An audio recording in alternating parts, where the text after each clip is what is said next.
Mãe ora 25 anos por filho viciado até que Jesus aparece e muda sua história. A noite caía pesada sobre a pequena casa no fim da rua. Dentro, uma mulher de 65 anos ajoelhava-se mais uma vez, seus joelhos doloridos marcando o chão de madeira gasta. Dona Marta chorava, mas suas lágrimas já não eram de desespero puro, eram de uma fé que teimava em não morrer, mesmo depois de 25 anos orando pelo mesmo milagre. Do lado de fora, passos cambaleantes se aproximavam. Era ele. Seu filho, Rafael, agora com 42 anos, voltava mais uma vez daquele mundo de trevas que havia devorado o menino doce que ela um dia conhecera. A porta se abriu com violência, e o cheiro inconfundível da destruição entrou junto com ele, seus olhos vazios, sua alma aprisionada. Rafael não tinha sido sempre assim. Dona Marta lembrava com clareza dolorosa do garoto de 17 anos que sonhava em ser professor de história, que lia livros até tarde, que a abraçava antes de dormir. Mas uma escolha, apenas uma escolha errada numa festa, e tudo começou a desmoronar. As substâncias destrutivas entraram em sua vida como serpentes silenciosas, prometendo alívio, oferecendo escape, entregando apenas escravidão. Primeiro foram as saídas cada vez mais frequentes, depois os olhos que perdiam o brilho, as mentiras que se acumulavam como lixo, o dinheiro que desaparecia, os objetos de valor que sumiam da casa. Dona Marta assistiu, impotente, enquanto seu filho deslizava para um abismo que parecia não ter fundo.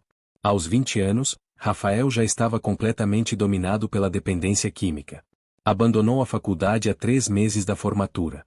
Perdeu a namorada, os amigos, a dignidade. A casa que antes era um lar tornou-se um campo de batalha. Ele gritava, exigia dinheiro, ameaçava, desaparecia por dias. Dona Marta, viúva desde que Rafael tinha 15 anos, enfrentava tudo sozinha. Os vizinhos murmuravam, alguns com pena, outros com julgamento. A igreja que ela frequentava há 30 anos a abraçava, mas ela via nos olhos de alguns a pergunta silenciosa: por que Deus não responde? Ela mesma se fazia essa pergunta nas madrugadas mais escuras, mas sempre voltava aos joelhos, sempre voltava a clamar. Se você está acompanhando esta história que vai mudar sua vida, deixe seu like e se inscreva no canal. Os anos passaram como uma tortura lenta. Rafael entrava e saía de clínicas, fazia promessas que não conseguia cumprir, recaía antes mesmo de completar uma semana limpo. Dona Marta viu seu filho ser preso 3 vezes por pequenos delitos cometidos sob efeito das substâncias. Viu-o ser espancado por pessoas envolvidas com o mundo do crime porque devia dinheiro. Viu-o definhar até parecer um fantasma de si mesmo, os 42 anos parecendo 70 nos ossos salientes e na pele amarelada. Sua saúde também deteriorava. A pressão alta, o diabetes, o coração cansado de tanto sofrer. Os médicos alertavam que ela precisava se cuidar, mas como cuidar de si quando seu filho estava morrendo todos os dias? A comunidade toda conhecia a história de Dona Marta e Rafael. Algumas pessoas a admiravam pela persistência da fé, outras a consideravam ingênua, tola por não desistir. Houve quem sugerisse que ela o expulsasse de casa, que praticasse o amor difícil, que o deixasse tocar o fundo do poço sozinho. Ela tentou, por 3 meses agonizantes em que Rafael viveu nas ruas. Mas quando o encontrou quase morto numa calçada, coberto de ferimentos, ela o trouxe de volta. Não podia. Algo dentro dela, uma voz que ela acreditava ser de Deus, dizia para não desistir, para continuar orando, para continuar amando, mesmo quando parecia loucura. Numa terça-feira comum, há 3 semanas atrás, Rafael voltou para casa diferente. Não o diferente de esperança que ela às vezes via depois de uma promessa de mudança. Era um diferente sombrio, um diferente de fim. Ele estava ferido, havia sido agredido violentamente por pessoas perigosas a quem devia uma quantia que jamais poderia pagar. Tinha uma semana para conseguir o dinheiro, ou então, disseram-lhe, seria o fim. Rafael contou tudo à mãe naquela noite, e pela primeira vez em 25 anos, ela viu algo em seus olhos além do vazio. Ela viu medo. Medo real de morrer. Medo de que tudo acabasse daquela forma miserável. Dona Marta o abraçou, sentiu os ossos do filho sob a pele, e chorou como não chorava há anos. Naquela madrugada, depois que Rafael adormeceu pela exaustão e pela dor, ela voltou ao seu lugar de oração. Mas desta vez foi diferente. Ela não apenas orou, ela confrontou Deus. Com respeito, mas com a honestidade brutal de quem não tem mais nada a perder. Senhor Jesus, eu não aguento mais. São 25 anos. 25 anos eu clamo pelo meu filho. 25 anos eu vejo ele se destruir. Eu sei que o Senhor pode todas as coisas. Eu sei que para o Senhor nada é impossível. Mas eu não sei mais como continuar. Meu corpo está fraco, meu coração está cansado, e meu filho vai morrer. Ela fez uma pausa, as lágrimas caindo sobre as mãos entrelaçadas. Se o Senhor não intervir agora, eu vou perder ele. E eu não sei se vou sobreviver a isso. Por favor, Jesus. Pelo amor que o Senhor tem por cada filho perdido, pelo amor que o Senhor demonstrou na cruz, eu imploro, salva meu menino. Se esta história está tocando seu coração, não esqueça de curtir e compartilhar. Vamos levar esta mensagem adiante. Os dias seguintes foram de uma tensão insuportável. Rafael mal saía do quarto, oscilando entre crises de abstinência e pânico pela dívida. Dona Marta tentou conseguir o dinheiro, vendeu as últimas joias que tinha, mas era uma quantia impossível. Na quinta-feira à noite, faltando apenas 3 dias para o prazo, Rafael teve um colapso. Ele começou a gritar, a chorar, a dizer que ia acabar com tudo antes que aqueles homens o encontrassem. Dona Marta segurou o rosto dele entre as mãos trêmulas e disse com uma firmeza que vinha de algum lugar além dela mesma: Filho, olha para mim. Você não vai morrer. Eu entreguei você nas mãos de Deus há 25 anos, e Ele não vai deixar você morrer assim. Confia em mim. Confia nele. Rafael olhou para a mãe, e algo naquele olhar dele quebrou. Ele desabou nos braços dela como um menino assustado, não como um homem de 42 anos destruído pela dependência. Mãe, eu tenho medo. Eu tenho tanto medo. Eu estraguei tudo. Eu destruí minha vida, eu destruí a senhora, eu não presto para nada. Mas eu não quero morrer assim. Eu não quero. Dona Marta o embalou, e naquele momento ela orou, em voz alta, com uma autoridade que ela mesma não sabia de onde vinha. Jesus, o Senhor prometeu que nenhum dos seus escolhidos se perderia. O Senhor prometeu que viria buscar a ovelha perdida. Eu reivindico essa promessa agora. Em nome de Jesus, eu quebranto toda a cadeia, toda a escravidão, todo o plano do inimigo sobre a vida do meu filho. Ele é do Senhor. Sempre foi. Naquela madrugada, enquanto Rafael finalmente dormia um sono pesado no sofá da sala, Dona Marta permaneceu acordada, sentada na cadeira de balanço que pertencera à sua mãe. A casa estava em silêncio, mas havia algo diferente no ar. Uma expectativa, uma presença, algo que ela não conseguia nomear mas que a fazia manter os olhos abertos, vigilante. Eram 3 da manhã quando ela ouviu a batida na porta. 3 batidas suaves, educadas. Seu coração disparou. Seriam eles? Os homens perigosos? Tinham vindo antes do prazo? Ela olhou para Rafael dormindo, pensou em não abrir, mas algo a impeliu. Com as pernas tremendo, ela foi até a porta. Deixe seu like se esta história está te fazendo refletir e se inscreva para mais conteúdos que transformam vidas. Quando abriu, havia um homem do lado de fora. Ele era simples, vestia roupas modestas, tinha por volta de 30 anos. Mas havia algo em seus olhos. Uma profundidade, uma luz, uma paz que Dona Marta nunca tinha visto em ninguém. O homem sorriu gentilmente. Dona Marta, posso entrar? Eu vim ver Rafael. Ela deveria ter sentido medo, um estranho conhecendo seu nome, pedindo para entrar na madrugada. Mas não sentiu. Sentiu algo completamente diferente. Sentiu que tinha esperado aquele momento por 25 anos. Ela abriu a porta. O homem entrou e caminhou diretamente até a sala, onde Rafael dormia. Dona Marta o seguiu, muda, testemunha de algo que seu coração reconhecia antes de sua mente compreender. O homem se ajoelhou ao lado do sofá e tocou gentilmente o ombro de Rafael. Filho, acorda. Preciso falar com você. Rafael abriu os olhos lentamente, confuso, ainda preso entre o sono e a vigília. Quando focou o olhar no homem ajoelhado ao seu lado, algo aconteceu. Seus olhos se arregalaram, seu corpo inteiro enrijeceu, e ele se sentou de uma vez, afastando-se instintivamente. Quem é você? Como você entrou aqui? O homem continuou sorrindo, mas agora havia também uma seriedade, uma autoridade que preenchia o ambiente. Você sabe quem eu sou, Rafael. No fundo do seu coração, você sempre soube. Eu sou aquele por quem sua mãe tem orado todos esses anos. Eu sou aquele que nunca desistiu de você, mesmo quando você desistiu de si mesmo. Rafael começou a tremer. Isso não pode ser real. Eu tô tendo alucinações. É a abstinência. Não é real. O homem estendeu a mão e tocou o peito de Rafael, bem sobre o coração. Seu toque era real, sólido, quente. Isso é real, Rafael. Eu sou real. E eu vim porque chegou a hora. Chegou a hora de você escolher, vida ou morte. luz ou trevas, liberdade ou escravidão. Rafael começou a chorar, um choro profundo, visceral, de 25 anos de dor acumulada. Eu não mereço. Eu não mereço que o Senhor venha até mim. Eu fiz coisas terríveis. Eu destruí minha vida, eu destruí minha mãe. Eu sou um fracasso. Eu sou nada. O homem, Jesus, pegou o rosto de Rafael entre as mãos e o forçou a olhar nos seus olhos. Eu não vim pelos que merecem. Eu vim pelos perdidos, pelos doentes, pelos escravizados. Eu vim por você. E agora, eu vou te mostrar algo. Eu vou te mostrar o que você precisa ver para finalmente entender. Jesus tocou a testa de Rafael, e instantaneamente, ele foi transportado. Não fisicamente, mas espiritualmente, ele se viu em outro lugar, outro tempo. Ele era criança novamente, tinha 6 anos, estava na cozinha da casa antiga, a casa onde moravam antes do pai morrer. Sua mãe estava fazendo bolo, cantarolando uma música da igreja, e ele estava sentado no chão brincando com carrinhos. Era um momento simples, comum, mas estava cheio de luz, de paz, de inocência.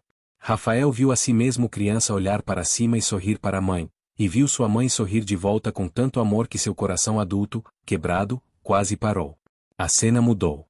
Agora ele tinha 17 anos, estava naquela festa, a festa onde tudo começou. Ele viu o momento exato, o amigo oferecendo a substância, dizendo que era só uma vez, só para experimentar, que não ia fazer mal. Ele viu a si mesmo hesitar, viu o segundo exato em que fez a escolha, e então viu algo que o chocou, viu seres sombrios, criaturas de trevas que ele não tinha percebido naquele momento, esperando por aquela escolha, celebrando quando ele aceitou. Viu as correntes invisíveis que começaram a se formar ao redor dele naquele instante, correntes que se tornariam prisões pelos próximos 25 anos. A cena mudou novamente, e agora ele estava sendo forçado a assistir sua própria vida pelos olhos de sua mãe. Viu cada lágrima que ela derramou, cada noite que ela ficou acordada esperando ele voltar, cada vez que ela foi humilhada pelos vizinhos, cada vez que ela passou fome para tentar conseguir dinheiro para pagar suas dívidas. Viu a cena no hospital quando ela teve um princípio de infarto, aos 58 anos, e os médicos disseram que era o estresse, era o sofrimento constante. Viu-a ajoelhada, noite após noite, ano após ano, clamando o mesmo nome, Jesus, salva meu filho. Viu a fé dela, inabalável, mesmo quando parecia loucura, mesmo quando todos diziam para desistir. Se você acredita no poder da transformação, deixe seu like e se inscreva. Compartilhe esta mensagem de esperança. E então veio o futuro. 3 possibilidades, 3 caminhos que ainda podiam se desdobrar. No primeiro, Rafael viu a si mesmo sendo encontrado numa viela, morto por aqueles homens a quem devia. Viu sua mãe recebendo a notícia, viu o coração dela literalmente partir, viu-a definhar rapidamente e morrer 3 meses depois, consumida pela tristeza. Viu o funeral dela, quase vazio, e ouviu os sussurros: coitada, o filho a matou de desgosto.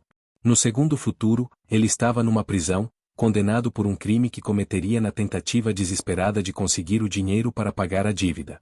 Viu sua mãe visitando por 10 anos, cada visita envelhecendo mais, até o dia em que ela não apareceu mais. Ela tinha falecido, e ele soube através de um guarda. Ele assistiu, através de grades, enquanto enterravam sua mãe, sem poder se despedir, sem poder pedir perdão uma última vez. O terceiro futuro foi o mais terrível. Ele se viu após a morte, não no céu que sua mãe sempre falou, mas em um lugar de tormento indescritível. Não porque Deus o odiava, mas porque ele tinha rejeitado, repetidamente, a mão estendida que tentava salvá-lo. Viu sua mãe no céu, sendo consolada por Jesus, mas com lágrimas eternas por um filho que escolheu as trevas. E o que mais o quebrantou foi perceber que, mesmo ali, ele podia ouvir as orações dela, todas as orações que ela tinha feito durante 25 anos, ecoando pela eternidade, testamento eterno de um amor que ele tinha desprezado. Rafael foi trazido de volta à sala, caindo de joelhos no chão de madeira, soluçando de uma maneira que transcendia o físico.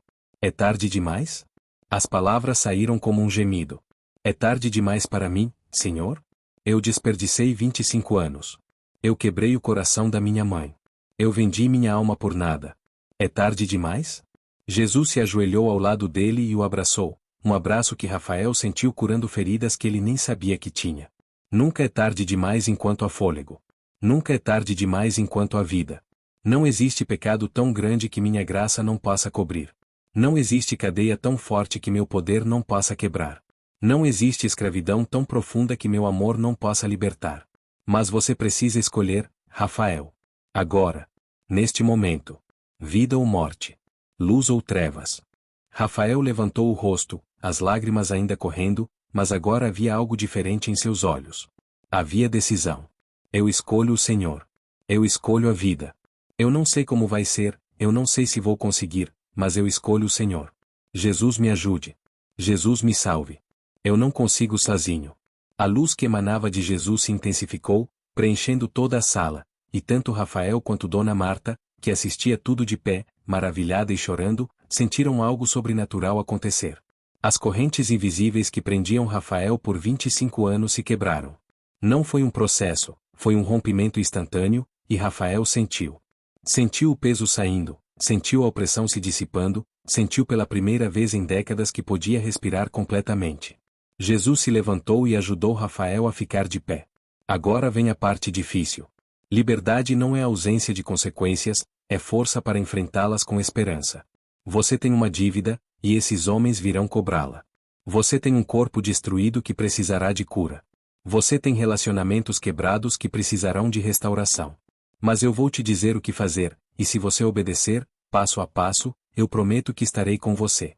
Meu plano não é te livrar das consequências, é te dar propósito através delas. Rafael enxugou as lágrimas e assentiu. Eu vou fazer o que o Senhor mandar. Qualquer coisa. Eu confio. Jesus virou-se para Dona Marta, e seus olhos se encheram de uma ternura profunda. Marta, filha fiel. Você pensou que eu não ouvia, mas eu ouvi cada oração. Você pensou que eu tinha esquecido, mas eu estava preparando este momento há 25 anos. Sua fé salvou seu filho. Sua persistência quebrou as correntes. Seu amor refletiu o meu. E agora, você vai ver o fruto de cada lágrima semeada. Dona Marta caiu de joelhos, não de dor, mas de gratidão transbordante. Obrigada, Jesus. Obrigada. Era tudo que ela conseguia dizer. Jesus então deu instruções específicas a Rafael. Amanhã de manhã, você irá à delegacia. Confessará os pequenos delitos que ainda pesam sobre sua consciência. Eles não te prenderão porque são crimes menores e antigos, mas você precisa acertar as contas com a justiça dos homens. Depois, você procurará uma clínica que eu vou indicar através de uma pessoa que sua mãe conhece. Você ficará lá 6 meses, tempo necessário para seu corpo e mente se curarem completamente. Quanto aos homens a quem você deve, eu cuidarei disso. Não da forma que você espera, mas eles não virão atrás de você. Confie. E quando você sair da clínica, curado, você começará a trabalhar honestamente, mesmo que seja um salário pequeno, mesmo que seja um trabalho humilde. E você testemunhará, Rafael. Você contará sua história para cada pessoa que eu colocar em seu caminho. Sua história salvará outros filhos, consolará outras mães. Seu testemunho será sua missão. Não se esqueça, deixe seu like, se inscreva no canal e ative o sininho. Rafael fez exatamente como Jesus instruiu. Na manhã seguinte, com as pernas tremendo mas com o coração determinado, ele foi à delegacia. Confessou, assinou termos, foi liberado com advertência por serem crimes menores. Sentiu-se mais leve. À tarde, uma irmã da igreja que Dona Marta conhecia há anos, mas que tinha perdido contato, ligou do nada. Ela trabalhava numa clínica de recuperação subsidiada, tinha acabado de abrir uma vaga, e algo a impeliu a ligar para Dona Marta. Rafael entrou na clínica naquela mesma semana. Quanto aos homens perigosos, algo extraordinário aconteceu. O líder deles foi preso numa grande operação policial 3 dias depois do prazo, e toda a organização se desmantelou no caos que se seguiu. A dívida de Rafael foi esquecida na confusão. Ele nunca mais ouviu falar deles. Os 6 meses na clínica foram os mais difíceis e os mais transformadores da vida de Rafael. Seu corpo, destruído por 25 anos de abuso, gritava por alívio. As crises de abstinência eram infernais. Houve noites em que ele quis desistir, fugir, voltar para as velhas correntes. Mas sempre, nos momentos mais escuros, ele lembrava daquele encontro, daqueles olhos, daquela presença, e encontrava forças para resistir mais um dia. Dona Marta o visitava toda semana, e ele via a saúde dela melhorando gradualmente, como se o milagre que a sustentou por 25 anos agora a recompensasse com renovação física. Quando Rafael saiu da clínica, ele era um homem diferente. Fisicamente, havia ganhado peso saudável, seus olhos tinham brilho novamente, sua pele tinha cor de vida. Espiritualmente, carregava uma paz e uma determinação que impressionavam todos que o conheciam. Ele conseguiu um emprego simples numa padaria, acordando às 4 da manhã para preparar pães. O salário era baixo, o trabalho era duro, mas ele fazia tudo com gratidão. Usava parte do salário para ajudar em casa, parte para restituir pessoas que ele tinha prejudicado ao longo dos anos, e parte para contribuir com a igreja. Mas o mais poderoso era seu testemunho. Rafael começou a visitar outras clínicas de recuperação, outras prisões, outros lugares onde homens e mulheres estavam presos nas mesmas correntes que um dia o aprisionaram. Ele contava sua história sem vergonha, sem embelezar, mas sempre apontando para aquele encontro, para aquela noite em que Jesus apareceu na sala de sua casa. Vidas foram transformadas. Famílias foram restauradas. Outras mães, que oravam desesperadas como Dona Marta tinha orado, encontravam esperança na história dele. 3 anos depois daquela noite, Rafael estava casado com uma mulher da igreja que o aceitou com todo o seu passado, trabalhava como coordenador numa ONG que ajudava dependentes químicos, e sua vida era um testemunho vivo do poder transformador da graça. Dona Marta, agora com 68 anos, vivia com eles, sua saúde surpreendentemente boa, seu coração finalmente em paz depois de 25 anos de guerra espiritual. Ela cuidava dos 2 netos que Rafael teve, e sempre que os embalava para dormir, ela orava sobre eles, mas eram orações diferentes das que fez por 25 anos. Eram orações de gratidão, de proteção, de bênção sobre vidas que cresceriam conhecendo o Deus que não desiste. Numa noite, Rafael estava sozinho em seu pequeno escritório em casa, refletindo sobre tudo que tinha acontecido. Ele se ajoelhou, como tinha visto sua mãe fazer milhares de vezes, e orou. Jesus, eu não tenho palavras suficientes para agradecer. O Senhor me encontrou quando eu estava morto em vida. O Senhor me libertou quando eu estava acorrentado. O Senhor me deu propósito quando eu era apenas desperdício. Obrigado por não desistir de mim. Obrigado por ouvir as orações da minha mãe durante 25 anos. Obrigado por fazer dela um instrumento da sua graça. Use minha vida, Senhor. Use minha história. Que cada pessoa que ouvir saiba que nunca é tarde demais, que nenhuma corrente é forte demais, que seu amor alcança o mais profundo abismo.